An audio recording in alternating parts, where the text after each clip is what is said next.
दोस्तों नमस्कार। Learning by AP sir YouTube channel में आपका स्वागत है। इस वीडियो में हम इकोनॉमिक्स सर्वे और बजट के तथा इकोनॉमिक्स के कुछ इम्पॉर्टेंट क्वेश्चन का डिस्कशन करेंगे। तो आइए शुरू करते हैं। इसमें पहला क्वेश्चन पूछा गया कि भारत में 1897 में हिल स्टेशन से विद्युत आपूर्ति प्रारंभ हुई थी, यानी किस हिल स्टेशन से सबसे पहले भारत में इलेक्ट्रिसिटी सप्लाई का प्रारंभ हुआ। तो इसका आंसर पहला वाला हो जाएगा दार्जिलिंग। अब मोस्ट इम्पॉर्टेंट है, कभी सन पूछ लेगा तो सन भी याद रखिएगा। 1897 से प्रारंभ हुआ था और दार्जिलिंग ये किसका हिस्सा है, तो ये वेस्ट बंगाल का हिस्सा है, तो ये ध्यान रखिएगा। अगला क्वेश्चन, प्रधानमंत्री सहज बिजली हर घर योजना, प्रधानमंत्री सहज बिजली हर घर योजना को ही सौभाग्य योजना के नाम से जाना जाता है। और यहाँ सौभाग्य में सा आ रहा, सा का मतलब 17 लिखते हो तो 2017 में हर घर में विद्युत की आपूर्ति को सुनिश्चित करने के लिए माननीय प्रधानमंत्री मोदी जी के द्वारा सौभाग्य योजना का शुभारंभ किया गया था। तो इसका आंसर स्कीम से क्वेश्चन काफ़ी ज़्यादा पूछे गए, तो इसका 2017 हो जाएगा। और यूपीपीएससी के लिए भी आप स्कीम अच्छे से कवर कर लीजिए जो इम्पोर्टेंट है। अगला, स्वतंत्र भारत के प्रथम वित्त मंत्री कौन थे। स्वतंत्र भारत का पूछ रहा, जब भारत 1947 में आज़ाद हुआ उसके बाद भारत के वित्त मंत्री कौन बनाए गए थे, तो इसका आंसर हो जाएगा बी ऑप्शन यहाँ हो जाएगा, यानी RK सनमुखम चट्टी बनाए गए थे, तो ये इसका सही जवाब होगा। अगला, नीति आयोग के AIM के अंतर्गत ACIC को प्रारंभ किया गया, तो ये कब से शुरू किया गया था। वैसे ये क्वेश्चन छोड़ भी सकते हो, इस टाइप का दोबारा नहीं पूछा जाएगा। फिलहाल के लिए इसमें हम आंसर आपको बता दे रहे हैं, इसका सी आंसर हो जाएगा। 31 जुलाई 2019 को शुरू किया गया था। अगला क्वेश्चन, 2018-19 को पूर्ण होने वाली वित्तीय दशक में भारतीय निर्यात वृद्धि वार्षिक वृद्धि दर कितनी रही है, यानी ये आपका कंपाउंड एनुअल ग्रोथ रेट बताना है। भारत जो एक्सपोर्ट करता है इसका 2018-19 में जो वित्तीय वर्ष पूरा हुआ, तो पूरे वित्तीय दशक में, वित्तीय दशक मतलब 1 अप्रैल से 31 मार्च का समय जो होता है, तो इसमें भारत की 10% से ही हमेशा ये कम रहा है। तो इस क्वेश्चन का आंसर क्या हो जाएगा, तो इसका डी हो जाएगा, यानी 9.06% रहा है। तो इससे आपका क्या एक अनुमान लग जाएगा कि इतना। आगे भी पूछ ले तो आगे भी डेटा ध्यान रखिएगा। निम्न में से कौन सा मंत्रालय बुनियादी ढांचा क्षेत्र के प्रमुख 11 क्षेत्रकों की निगरानी करता है। जो इंफ्रास्ट्रक्चर की यहाँ बात हो रही है कि इंफ्रास्ट्रक्चर के अंतर्गत जो बुनियादी 11 मंत्रालय हैं उनकी निगरानी किसके द्वारा की जाती है, तो इसका आंसर ये हो जाएगा इसी, यानी सांख्यिकी एवं कार्यक्रम क्रियान्वयन मंत्रालय, और इसी को इंग्लिश में मॉसपी के नाम से जाना जाता है। Ministry of Statistics and Programme Implementation के नाम से जाना जाता, तो इसका आंसर सी हो जाएगा। अगला फिर इम्पॉर्टेंट क्वेश्चन है, राष्ट्रीय सौर मिशन किस प्रधानमंत्री के नाम से प्रारंभ की गई थी। यहाँ किस प्रधानमंत्री के कार्यकाल में प्रारंभ हुई ये नहीं क्वेश्चन पूछ रहा है, ध्यान दीजिएगा। क्वेश्चन पूछ रहा है कि ये जो राष्ट्रीय सौर मिशन, नेशनल सोलर मिशन है, इसी को जवाहरलाल राष्ट्रीय सौर मिशन के नाम से भी जाना जाता, तो ये नाम क्या हो जाएगा, जवाहरलाल नेहरू जो प्रधानमंत्री भारत के प्रथम थे उनके नाम से इसे शुरू किया गया था। और इस मिशन को कब 2010 में शुरू किया गया था, तो ये फैक्ट भी आप ध्यान रखिएगा। भारत में सौर ऊर्जा का विकास करने के लिए इससे शुरू किया गया था, ताकि जो नवीकरणीय ऊर्जा के क्षेत्र में प्रगति लाई जा सके और जो कार्बन डाइऑक्साइड का यानी ग्रीन हाउस गैस का उत्सर्जन होता है परंपरागत ईंधन के स्रोतों का प्रयोग करने से उससे भी कम किया जा सके। अगला, वार्षिक वित्तीय विवरण, यानी वार्षिक वित्तीय विवरण की बात किया जाए तो वार्षिक वित्तीय विवरण इसी को एनुअल फाइनेंशियल स्टेटमेंट कहा जाता है, और शॉर्टकट में इसी को आप लोग बजट शब्द के नाम से जानते हैं। लेकिन याद रखिए, भारतीय संविधान में किसी भी अनुच्छेद में बजट शब्द का इस्तेमाल नहीं हुआ है, बल्कि एनुअल फाइनेंशियल स्टेटमेंट का प्रयोग किया गया है तो इसके लिए संविधान का अनुच्छेद 112 है। उसके बाद लिखा है एवं वित्त विधेयक संविधान के किन क्रमानुसार अनुच्छेदों के अंतर्गत संसद के समक्ष प्रस्तुत किए जाते हैं। तो यहाँ वित्त विधेयक, वैसे वित्त विधेयक का उल्लेख संविधान के अनुच्छेद 117 में किया गया है। किसमें किया गया? 117 में। लेकिन इसका जो इंग्लिश लिखा गया वो धन विधेयक लिखा गया, तो धन विधेयक के अनुसार इसका आर्टिकल 110 हो जाएगा।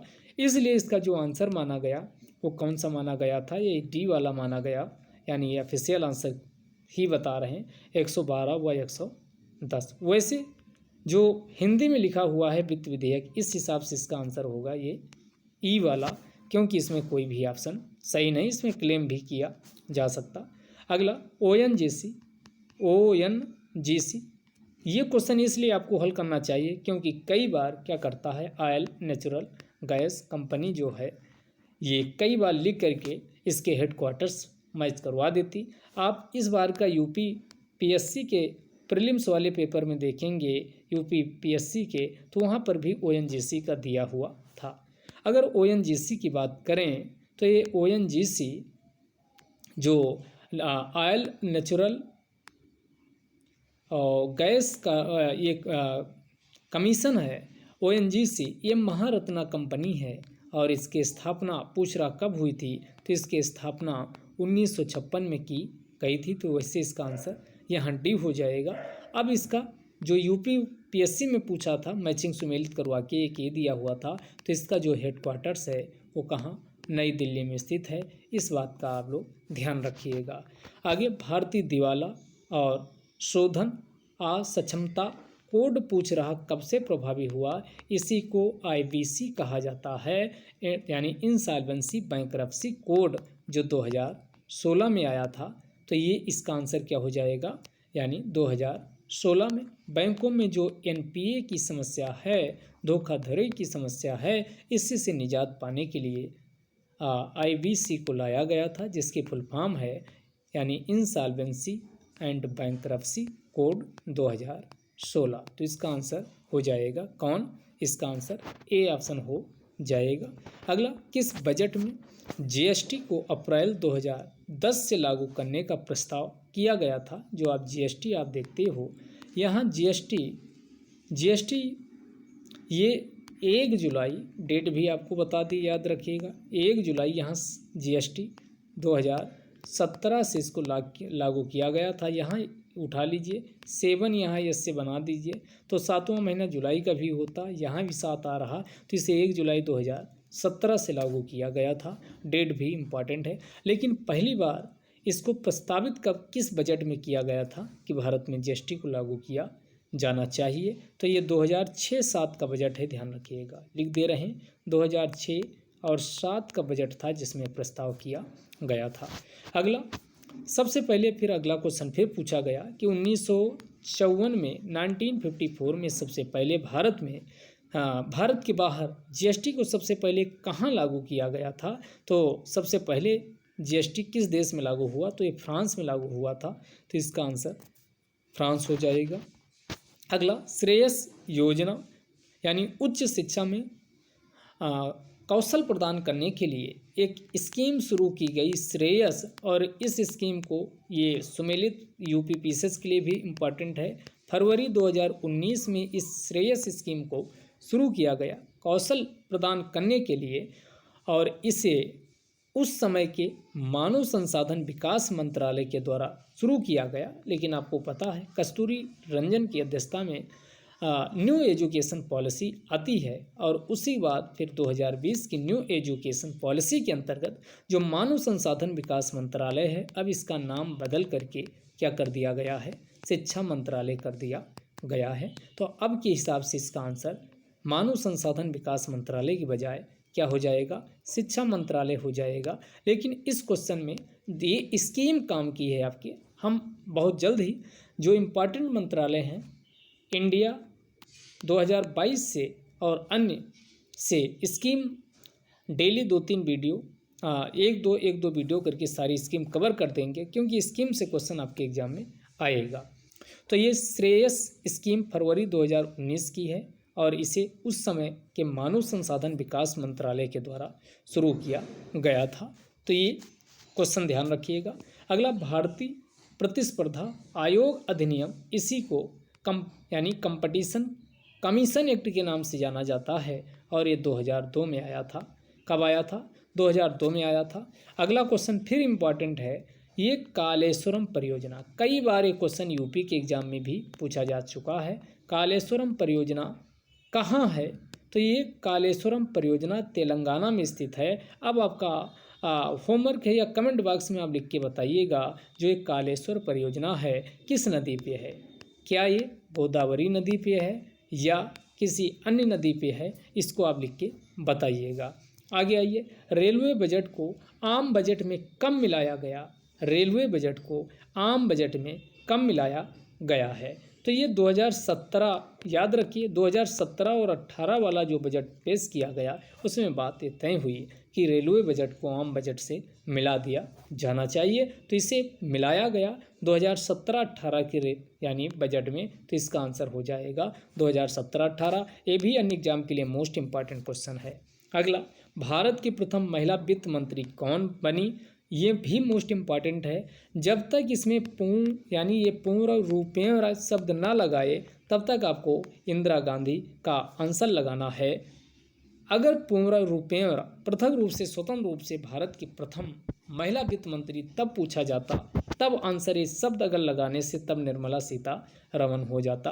फिलहाल इसमें वो कुछ पूछ नहीं रहा, भारत की प्रथम महिला वित्त मंत्री केवल पूछा है, तब इसका आंसर इंदिरा गांधी हो जाएगा। ये भी इम्पॉर्टेंट क्वेश्चन है। अगला, कर्मचारी राज्य बीमा निगम अधिनियम, इसी के नाम से जाना जाता है और ये कब आया था? तो 1948 में पारित किया गया था। अगला, निम्न में से बिहार का कौन सा उद्योग क्षेत्र, ये आप इसमें अपने एग्जाम के लिए इसको छोड़ सकते हो, ये अब नहीं पूछा जाएगा। निम्न में से बिहार का कौन सा उद्योग क्षेत्र देश के औद्योगिक उत्पादन में 14%, घरेलू उत्पाद में 4%, निर्यात में 13% का सहयोग करता है? तो इसका जो ऑप्शन दिया गया कोई नहीं होगा, इसका आंसर ई होगा। आगे चलते हैं। बिहार उद्योग नीति 2016 में औद्योगिक विकास दर का लक्ष्य निर्धारित किया गया। तो ये कितने % औद्योगिक विकास दर का लक्ष्य निर्धारित किया गया? तो इसका आंसर 15% होगा। 2016 की जो बिहार औद्योगिक नीति आई थी उसमें इंडस्ट्रियल ग्रोथ रेट जो तय किया गया 15% निर्धारित किया गया था। आगे आते हैं। वर्ष 2010-11 से 2014-15 की अवधि में बिहार में अनाज का उत्पादन स्तर में कितने % की वृद्धि हुई है? तो इसका आंसर बी ऑप्शन हो जाएगा, 5.65% की वृद्धि हुई है। तो जो बिहार में एग्जाम दे रहे हैं आगे के, वो इस क्वेश्चन को देखिएगा, बाकी लोग स्किप कर सकते हैं। बिहार ने उद्योगों की स्थापना हेतु एक भूमि बैंक स्थापित की है, जिसकी समग्र निधि वर्तमान में कितनी है? तो इसका आंसर भी सी हो जाएगा, यानी 2500 करोड़ रुपये के साथ एक क्या की गई, भूमि बैंक की स्थापना की गई है। अभी 2-3 क्वेश्चन और हैं, उसके बाद इंडिया वाला फिर से बजट चालू हो जाएगा, वो आप अच्छे से देखिएगा। 2015 में बिहार में कुल स्थापित विद्युत ऊर्जा क्षमता 3704.63 मेगावाट थी, जिसमें अक्षय ऊर्जा का योगदान कितना था? तो इसका सी आंसर हो जाएगा, 2.3%, यानी रिन्यूएबल एनर्जी का योगदान था। आगे आइए। प्रधानमंत्री ने नीति आयोग में पदेन तथा विशिष्ट आमंत्रित सदस्यों को सम्मिलित करने के मंत्रिमंडल संकल्प पर अपनी स्वीकृति कब प्रदान की? तो इसका आंसर हो जाएगा, इनमें कोई नहीं हो जाएगा। वैसे इंपॉर्टेंट भी क्वेश्चन नहीं, ऐसे क्वेश्चन दोबारा नहीं पूछा जाएगा, तो इसके एक्सप्लेनेशन में भी हम नहीं जा रहे हैं। अगला आपके काम का क्वेश्चन है इकोनॉमिक्स के पॉइंट ऑफ व्यू से, कि इनमें से किसने भारत के वित्त मंत्री के रूप में सबसे लंबे समय तक काम किया? ये थे पी चिदम्बरम साहब सबसे लंबी अवधि तक वित्त मंत्री के रूप में कार्य किया। तो इसका आंसर सी हो जाएगा। जो सी.डी. देशमुख थे, पहले व्यक्ति थे, पहले भारतीय सी.डी. देशमुख पहले भारतीय वित्त मंत्री थे। तो ये भी ध्यान रखिएगा, ये पहले नहीं, ये आपका इनका ध्यान दीजिएगा, ये वित्त मंत्री थे और आपके RBI के गवर्नर भी रहे हैं। आगे आइए। भारत सरकार के बजट 2020-21 में निर्धारित कृषि साख का कुल लक्ष्य कितना है? तो ये भी इम्पॉर्टेंट है। 2020-21 में कृषि शाख का यानी एग्रीकल्चर क्रेडिट का कुल लक्ष्य कितना रखा गया था? तो इसका आंसर हो जाएगा 15 लाख करोड़ रुपये। तो इसका आंसर डी होगा। अगला, केंद्रीय बजट 2020-21 में सरकारी ई मार्केट प्लेस, जिसे गवर्नमेंट ई मार्केट के नाम से जाना जाता है, इसमें कितना लक्ष्य रखा गया था? तो इसका आंसर बी होगा। 3 लाख करोड़ रुपये का लक्ष्य रखा गया था। अगला फिर इम्पॉर्टेंट क्वेश्चन है कि नेशनल इंफ्रास्ट्रक्चर पाइपलाइन, इससे पीसीएस में भी क्वेश्चन आया था कि इसमें 103 लाख करोड़ रुपये के साथ इसे प्रारंभ किया गया। इसे कब शुरू किया गया? इसे 2019 से शुरू किया गया है और इस पे हमने करंट में वीडियो भी बनाया हुआ है। अगला, केंद्रीय बजट 2020-21 के अनुसार 2019-20 के सार्वजनिक व्यय और प्राप्तियों के पुनरीक्षित रिवाइज्ड अनुमान कितना व्यक्त किया गया कि कितना व्यय होगा और कितना पैसा आएगा और कितना खर्चा होगा? तो जाहिर सी बात है, पैसा खर्चा ज़्यादा होगा तभी तो राजकोषीय घाटा बनेगा। तो इसका आंसर क्या हो जाएगा? इसका आंसर ये बी हो जाएगा, यानी 26.99 लाख करोड़ व्यय किया जाएगा, लेकिन जो पैसा आएगा ये 19.32 लाख करोड़ आएगा। तो इस बार का भी बजट देख लीजिएगा, वहाँ से भी डेटा पूछा जा सकता है।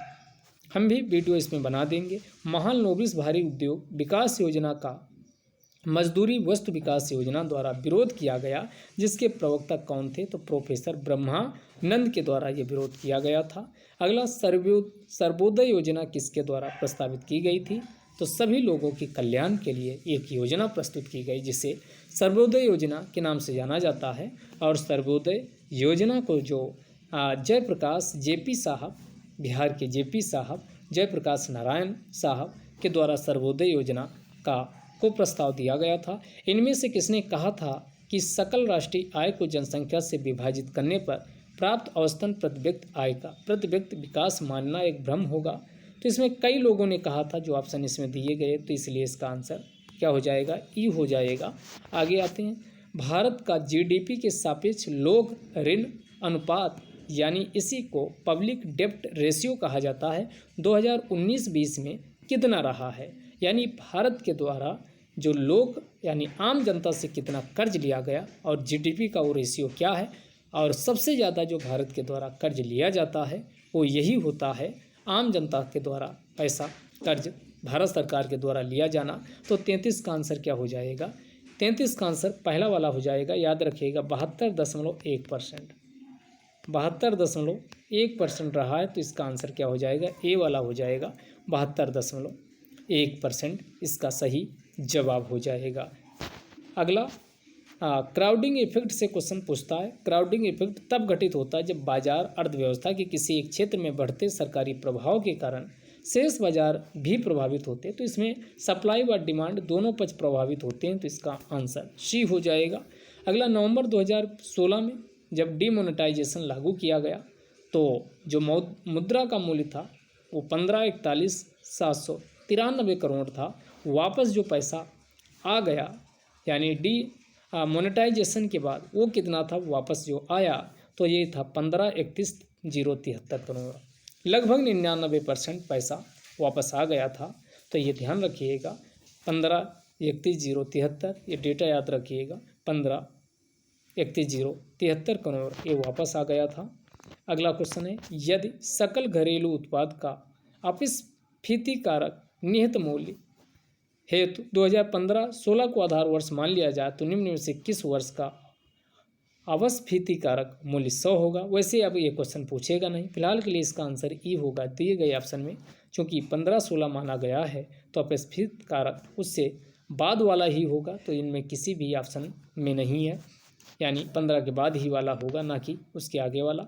2019-20 में सकल घरेलू उत्पाद के सापेक्ष प्रत्यक्ष एवं अप्रत्यक्ष करों का क्या अनुपात है? यानी कितना प्रत्यक्ष कर भारत में आता है, कितना अप्रत्यक्ष कर आता है, और ये 2019-20 के हिसाब से बताना। तो ये सब देख लीजिए, क्वेश्चन इंपॉर्टेंट है। बजट हम जब करवाएंगे तो इन सब का भी उसमें उनको शामिल कर लेंगे। बहुत जल्द वीडियो आपको मिलने वाला है। तो इसका आंसर क्या हो जाएगा? 37 का आंसर कितना प्रत्यक्ष कर है और कितना अप्रत्यक्ष कर है? तो इसका जो प्रत्यक्ष कर है ये कम है और अप्रत्यक्ष कर दोनों कम ही है, लेकिन कितना है तो ये 5.18% प्रत्यक्ष कर आता है। अप्रत्यक्ष कर 4.69% अप्रत्यक्ष कर आता है। तो दोनों ये पहला ऑप्शन इसका सही हो जाएगा। कुछ देशों में जीएसटी को क्या कहा जाता है, जीवीए कहा जाता है। इसी को ग्रास वैल्यू यानी वैल्यू एडेड टैक्स, ये जी हटा दीजिए, यानी वैट कहा जाता है, माफ़ कीजिएगा, वैट कहा जाता है, वैल्यू एडेड टैक्स कहा जाता है, मूल्य वर्धित कर। इसका आंसर हो जाएगा डी। आगे आइए, निम्न में से भारत में लोहे का सबसे बड़ा उत्पादक राज्य कौन है? लोहा सबसे ज़्यादा कौन? तो उड़ीसा। इसका मतलब खनिज आपको तैयार करना, एक दो क्वेश्चन वहाँ से मिलेंगे। अगला, जबकि विश्व की वास्तविक जीडीपी वृद्धि दर 2020 में गिरकर -3.3 हो गई थी, उस दौरान भारत की जीडीपी में काफ़ी गिरावट आई, -10.3% भारत की ग्रोथ रेट देखने को मिली है। अगला, गांधीवादी योजना को किसके द्वारा प्रस्तुत किया गया था? तो गांधीवादी योजना अग्रवाल साहब थे, एस एन अग्रवाल, इनके द्वारा यानी प्रस्तुत किया गया था। तो ये इसका आंसर हो जाएगा। ये देखिए, ये क्वेश्चन यूपी के एग्जाम में भी पूछा गया, ये पीसीएस में भी पूछा गया था। तो क्वेश्चन क्या होता है, रिपीट होता है। 2021 के प्रीलिम्स में पूछे, देखिएगा क्वेश्चन आया था, यहाँ भी आया हुआ कि भारत का प्रथम, चूँकि भारत का था तो कहीं भी हो तो पूछेगा, भारत का प्रथम कौशल विकास केंद्र 2014 में कहाँ स्थापित किया गया? तो ये कानपुर में स्थापित, उत्तर प्रदेश के कानपुर में स्थापित किया गया था। तो इसका आंसर उत्तर प्रदेश हो जाएगा, डी आंसर हो जाएगा। आगे आइए, भारत की कौन सी तेल रिफाइनरी रोमानिया की सहायता से स्थापित की गई है? रोमानिया की सहायता से स्थापित की गई है। तो इसका आंसर गुवाहाटी में जो है ये रोमानिया की सहायता से स्थापित की गई है। निम्न में से कौन सा शहर असम का तेल शहर कहलाता है? तो डिगबोई, चूँकि ये सबसे पुराना है, यहाँ पर सबसे पहले रिफाइनरी को स्थापित किया गया था। तो 44 का आंसर क्या हो जाएगा? डिगबोई हो जाएगा। इसी को असम का तेल शहर कहा जाता है। भारत की कुल तेल रिफाइनरी में से किस राज्य में कोई स्थिर नहीं है? तो पिंजौर हरियाणा में भी है, तमिलनाडु में भी है, आंध्र प्रदेश, पश्चिम बंगाल सब में है। तो इसका आंसर हो जाएगा ई ऑप्शन। अगला, मुद्रा क्या है? तो मुद्रा एक प्रकार का वस्तु है, कमोडिटी है। इसी को, वैसे यहाँ पर वस्तु ये हिंदी गलत लिखा है, इसकी इंग्लिश कमोडिटी होती है। तो एक प्रकार की कमोडिटी मुद्रा को माना जाता है। अगला, बजट 2020-21 में वित्तीय वर्ष 2023 के लिए जीडीपी की जो विकास दर है वो कितनी अनुमानित की गई? तो इसका आंसर हो जाएगा यानी 47 का आंसर सी हो जाएगा। 12.8% का अनुमान व्यक्त किया गया। केंद्रीय बजट 2020-21 में विनिवेश का लक्ष्य, सेम क्वेश्चन देखिए यहाँ से, इस बार का जो बिहार का बीपीएससी हो रहा था, जो अभी पेपर लीक की वजह से कैंसिल कर दिया गया, सेम क्वेश्चन उसमें पूछा गया था। तो इसका 2.01 लाख करोड़ विनिवेश से फिक्स किया गया था, 2020-21 में टारगेट किया गया था। तो 48 का आंसर क्या हो जाएगा? 48 का आंसर डी हो जाएगा, 2.10 लाख। इस बार देखिएगा, इस बार के बजट में सब इम्पॉर्टेंट एरिया इससे पता चल जाएगा कि आपको क्या क्या करना है। घरेलू उत्पादों पर करों को सर्वप्रथम किस समिति ने मूल्य वर्धित करों के रूप में परिवर्तित करने का सुझाव दिया था? तो किसके द्वारा? राजा चलैया के द्वारा ये सुझाव दिया गया था। तो 49 का आंसर बी होगा। 49 के बाद 50 पे आते हैं। भारत में राज्य संसाधनों की वृद्धि के लिए विभिन्न प्रकार के पूंजीगत करों को लगाए जाने की संस्तुति, यानी जो राज्य के संसाधन है उसमें वृद्धि हो, इसके लिए पूंजीगत कर लगाए जाने चाहिए। इसकी सिफारिश किसके द्वारा दी गई थी? तो इसमें आंसर हो जाएगा ई, किसी भी कमेटी के द्वारा जो दिया है नहीं दी गई थी। अगला, मुद्रास्फीति, महंगाई क्या है? अन्यायपूर्ण है, इनजस्टिसेबल है, अन्यायपूर्ण है। परंतु जो अपस्फीति है, यानी अपस्फीति, ये अनुचित है। यानी दोनों, ये स्टेटमेंट किसका? मुद्रास्फीति होगी, महंगाई होगी, तब भी अन्यायपूर्ण है। अगर अपस्फीति का मतलब हुआ मंदी हुई, तब भी ये गलत है। ना तो महंगाई होनी चाहिए, ना ही मंदी होनी चाहिए, बल्कि बीच का रास्ता होना चाहिए। और ये बीच का रास्ता बताने वाले कौन थे? एसी पीगू साहब का स्टेटमेंट है। तो आगे भी ये पूछा जा सकता, ध्यान रखिएगा। निम्न में से कौन सा साख नियंत्रण की, यानी यहाँ क्वालिटेटिव विधि नहीं है, क्वांटिटेटिव विधि नहीं है। इसका मतलब क्या हुआ? क्वालिटेटिव विधि है। आरबीआई के द्वारा साख सृजन के लिए दो प्रकार के उपाय अपनाए जाते हैं। एक को क्वांटिटेटिव कहा जाता है मेजर्स, एक को क्वालिटेटिव। जितने भी आप बैंक रेट, SLR और ये सब देखते हो, CRR और उसके बाद RRR, RRR, repo rate, reverse repo rate, ये सब क्वांटिटेटिव मेजर्स होते हैं। क्वालिटेटिव मेजर्स की बात किया जाए तो इसमें मार्जिन्स, रिक्वायरमेंट और कंडीशनिंग, कैश कंडीशनिंग, जो इस प्रकार के उपाय किए जाते हैं ये क्वालिटेटिव में आते हैं। तो इसका आंसर मार्जिन आवश्यकता हो जाएगा। अगला, जुलाई 2019 से जून 2020 के मध्य रिजर्व बैंक ऑफ इंडिया ने कितनी बार, तो 4 बार परिवर्तन किया था, लेकिन आगे ये क्वेश्चन नहीं पूछा जाएगा। हाँ, तो इसको मत ध्यान रखिएगा। आयकर अधिनियम 1961 के किस प्रावधान के अंतर्गत किस सीमा तक कृषि आयकर मुक्त है, तो ये इसका डी हो जाएगा। ये भी इम्पॉर्टेंट नहीं है, यानी कृषि पर किसी भी प्रकार का कोई टैक्स नहीं लगता। ये अनुभाग 10(1) और असीमित कितनी भी आपकी कृषि आय हो, कोई टैक्स नहीं लगाया जाता। ये बात आयकर अधिनियम 1961 में की गई। इसीलिए आप समय समय पर देखते हो मांग उठती है कि कृषि पर भी टैक्स लगाया जाए। प्रमुख वित्तीय समावेशन पहल को प्रारंभ किसके द्वारा कब किया गया, तो 10 फरवरी 2011 को किया गया। और वित्तीय समावेशन के अंतर्गत जनधन योजना ये शुरू की गई। अब आप लोग इन सारी स्कीम को अच्छे से कवर कर लीजिए, लेखपाल के लिए या अन्य एग्जाम के लिए, वहाँ पर भी ये पूछा जाएगा। तो ये जनधन योजना वित्तीय समावेशन का एक प्रमुख टूल्स है, तो ये इम्पॉर्टेंट है। तो ये यहाँ वित्तीय समावेशन पहल इनिशिएटिव पूछ रहा है, ना कि स्कीम। तो ये 2011 में शुरू किया गया था। अगला, यदि सकल वित्तीय घाटे से अगर ब्याज भुगतान को घटा दिया जाता है और ब्याज भुगतान को घटाने के बाद जो प्राप्त होता उसी को राजकोषीय घाटा कहा जाता है। फिस्कल डेफिसिट यानी FD के नाम से जाना जाता, और किसी ऑप्शन में इसमें नहीं है, तो इसका आंसर E हो जाएगा। अगला, DRDO के प्रमुख कौन है, तो ये डॉक्टर G सतीश रेड्डी साहब हैं। तो यहाँ इसरो का भी आपसे पूछा जा सकता है। इसरो के कौन है, तो ये सोमनाथ जी हैं इस समय, तो सोमनाथ साहब हैं, इसको ध्यान रखिएगा। भारत सरकार के कार्यक्रमों तथा पहल के कार्यान्वयन की प्रगति के देखने के लिए नीति आयोग से संबद्ध एक ऑटोनॉमस संगठन की स्थापना की गई, जिसका नाम DMEO किया गया। तो ये department monitoring and evaluation office, इसका भी गठन नीति आयोग के साथ 2015 में किया गया। यानी 2015, आपको पता है 1 जनवरी 2015 को नीति आयोग को एज ए थिंक टैंक के रूप में स्थापित किया गया। और नीति आयोग को किसके स्थान पे, योजना आयोग के स्थान पे लाया गया। योजना आयोग की स्थापना 15 मार्च कब हुई थी, तो 15 मार्च 1950 में इसकी स्थापना की गई थी। यहीं पर आगे देखिएगा, तो इसकी फुल फॉर्म हो गई, तो इसका क्या हो जाएगा, DMEO, ये सही जवाब हो जाएगा। आगे आते हैं, नीति आयोग की स्थापना, देखो अगला क्वेश्चन आ ही गया। 2015 में योजना आयोग के स्थान पे हुई थी। योजना आयोग को कब बंद किया था, तो 2014 में योजना आयोग को बंद किया गया था। निम्न में से कौन सी पृथक वार्षिक योजनाएं मानी जाती हैं, तो ये 66 से लेकर के 69 के बीच ये चली हैं।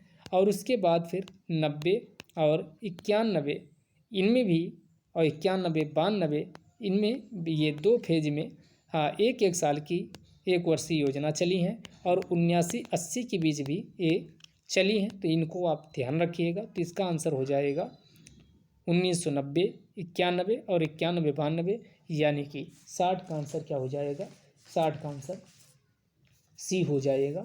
आगे आते हैं, अगला क्वेश्चन, पंडित दीनदयाल उपाध्याय ग्रामीण कौशल योजना, ये भी इम्पॉर्टेंट है, भारत सरकार के किस मंत्रालय के अंतर्गत आती है, तो मिनिस्ट्री ऑफ रूरल डेवलपमेंट, ग्रामीण विकास मंत्रालय के अंतर्गत ये स्कीम आती है। भारत में पंचायती राज के विचार को किसने सबसे पहले दिया था, तो बलवंत राव मेहता। और इन्हीं की सिफारिश पर 2 अक्टूबर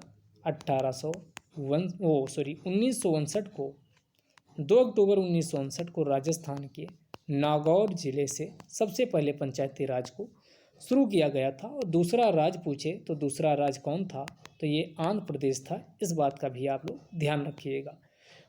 भारतमाला परियोजना आर्थिक गलियारे कि लक्षित लंबाई क्या, इसमें टोटल लंबाई नहीं पूछ रहा, वैसे इसकी टोटल लंबाई 34,800 किलोमीटर है, लेकिन यहाँ पर इकोनॉमिक कॉरिडोर की लंबाई पूछ रहा है, तो ये लंबाई कितनी है, 26,200 किलोमीटर है।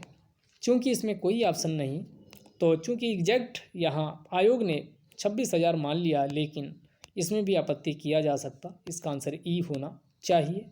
आगे, देश के पोत कारखानों की कुल संख्या में निजी पोत कारखानों की संख्या कितनी है, जो निजी पोत कारखाने हैं उनकी संख्या पूछ रहा कि कितनी वर्तमान में है, तो इसका आंसर 19 हो जाएगा, इसका आंसर 19 है। अगला, वाणिज्य एवं उद्योग मंत्रालय के अंतर्गत एक आता है जिसे DPIIT कहा जाता है, तो ये department of promotion and internal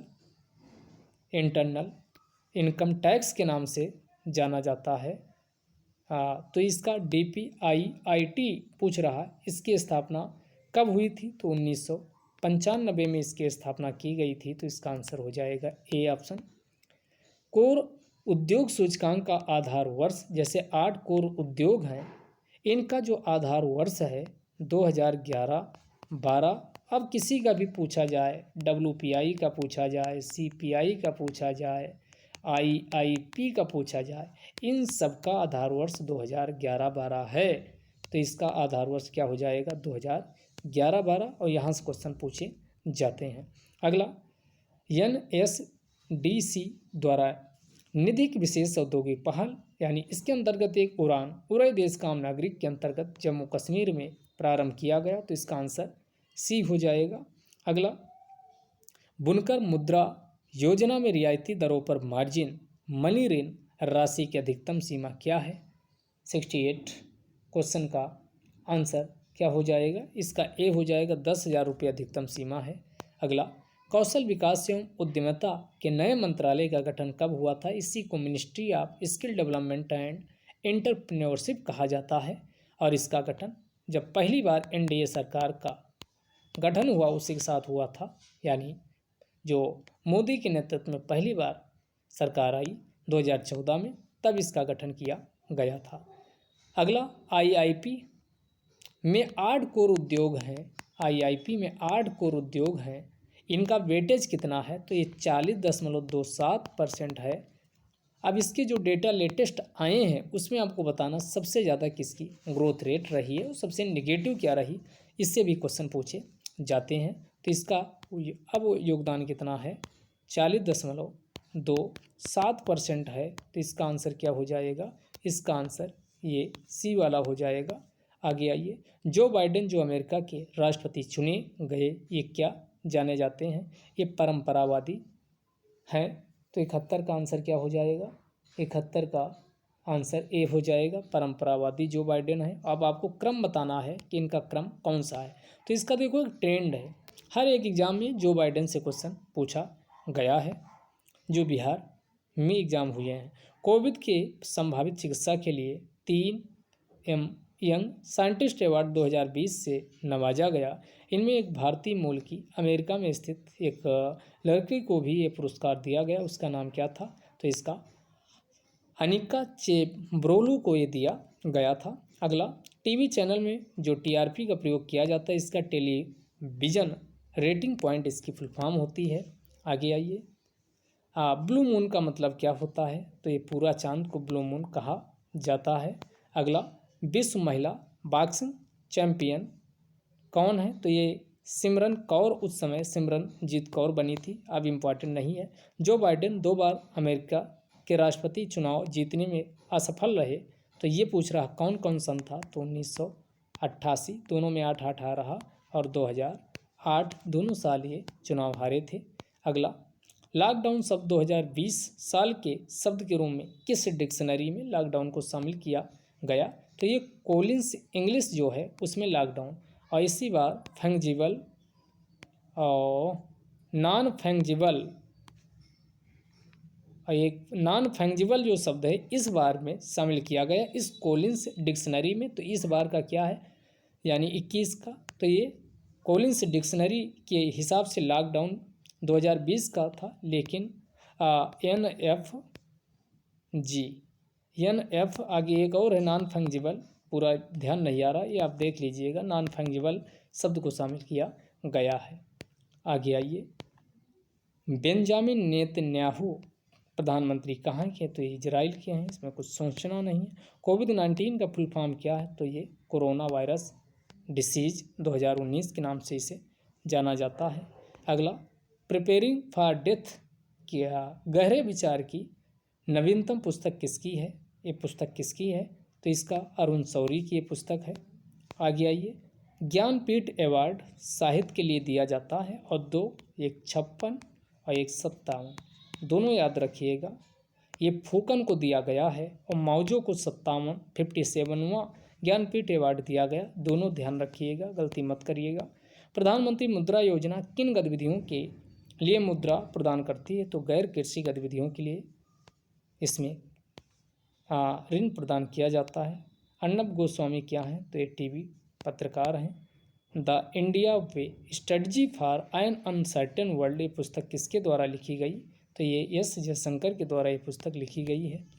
Ayush में आयुर्वेद, योगा, यूनानी सिद्धा, होम्योपैथी आते हैं। आगे आइए, हाल ही में इसरो ने अपने पृथ्वी अवलोकन उपग्रह का शुभारंभ किया, जिसका नाम GSLV-C49 है। तो फिलहाल के लिए इसका आंसर बी होगा, कृषि, वन विज्ञान, सूखा प्रभावित क्षेत्र का प्रबंधन करने के लिए। अब आपका ये पूछा जा सकता है, जो C-52 है सैटेलाइट लॉन्च किया गया, इनमें एक अर्थ ऑब्जर्वेशन सैटेलाइट भी लॉन्च किया गया है, तो ये इम्पॉर्टेंट है, इसको आप ध्यान रखिएगा। पूछ लेगा कि इससे लॉन्च किया गया, तो ये PSLV 52 के माध्यम से लॉन्च किया गया। और ये लॉन्च कब किया गया, तो ये 14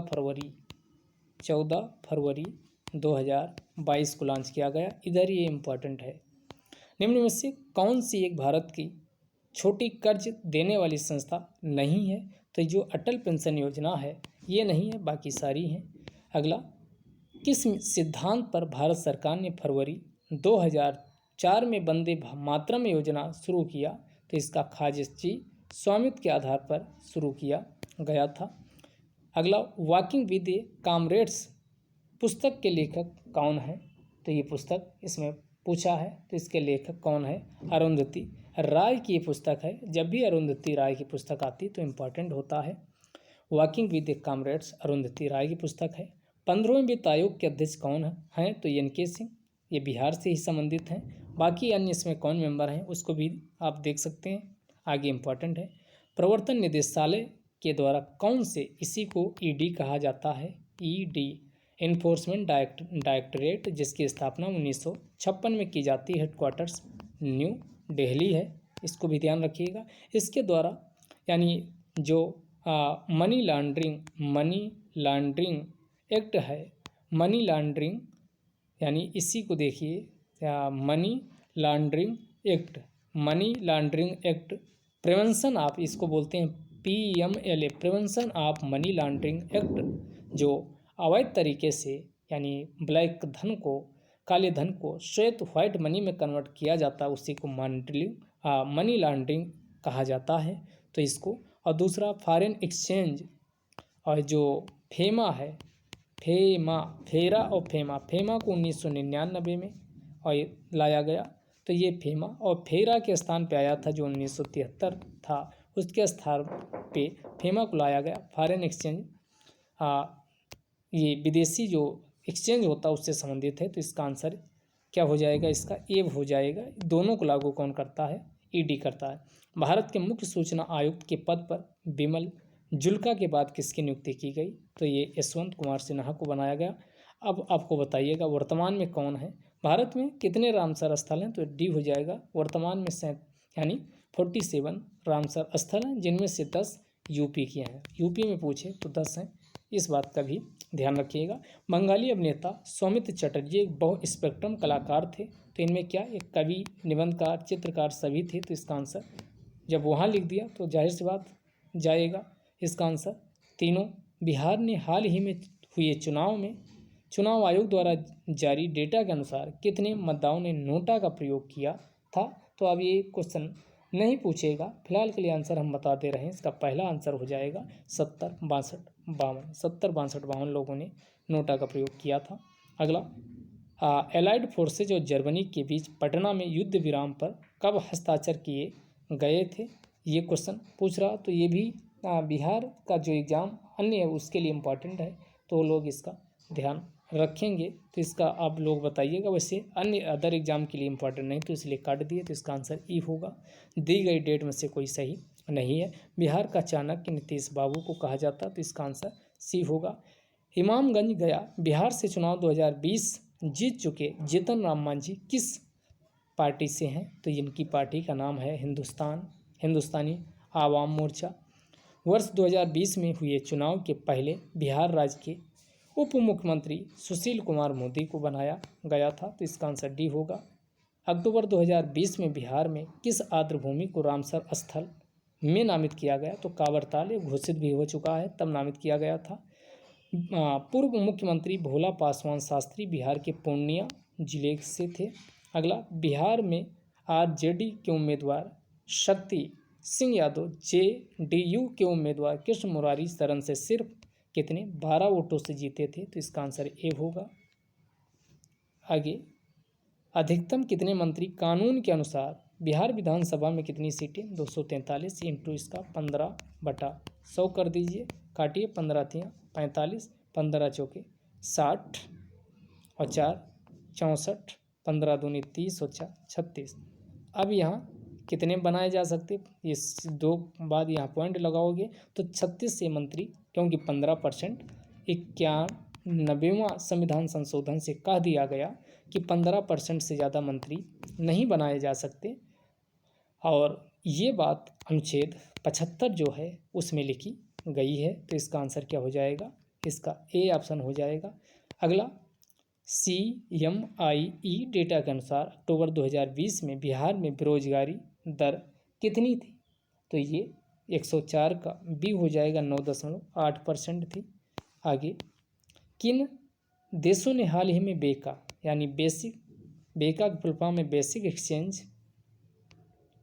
यानी ये बेका काफ़ी दिन से ये चल रहा था, तो ये किसके बीच हुआ, बेसिक एक्सचेंज का जो समझौता हुआ है तो ये भारत और अमेरिका के बीच हुआ। तो लिमोवा, सिस्मोवा, बेका ये सभी भारत अमेरिका के बीच समझौते हुए हैं। कमला हैरिस का अब तक सफ़र सही क्रम क्या है, यानी कमला हैरिस जो अमेरिका के उपराष्ट्रपति हैं उनका ये ऑर्डर पूछा जा रहा है कि क्या क्या वो रही हैं। तो एक कानूनी पेशेवर, फिर सरकारी वकील, फिर अमेरिकन सेनेटर और उपराष्ट्रपति हैं, ये इनका सही क्रम है। एक समान व्यवस्था का 6 अंकी पहचान कोड किससे संबंधित है, तो ये विश्व सीमा शुल्क संगठन के द्वारा से संबंधित है। मदरसा का मतलब क्या होता है, सीखने और अध्ययन करने की जगह को मदरसा कहा जाता है। HDFC बैंक के MD पद से निवृत्त होने के बाद ग्लोबल इन्वेस्टमेंट फर्म कार्लाइल के वरिष्ठ सलाहकार किसको बनाया गया, तो ये आदित्य पुरी को बनाया गया। तो 109 का आंसर क्या हो जाएगा, ये हो जाएगा। अगला, कौन सी नवीकरणीय ऊर्जा स्रोत नहीं है, इससे क्वेश्चन जरूर आता है, तो यूपी के लिए भी ध्यान रखिएगा। नवीकरणीय, अनवीकरणीय, तो यहाँ नवीकरणीय ऊर्जा स्रोत नहीं, कहने के मतलब गैर नवीकरणीय है, तो जीवाश्म ईंधन इसका सही आंसर हो जाएगा, परंपरागत स्रोत है। अगला, तो ये इतने क्वेश्चन थे। आगे 110 हमने एक डिस्कस कर दिए, बाकी क्वेश्चन इसमें मैथ और रीजनिंग के हैं। तो ये वीडियो यहीं तक, धन्यवाद।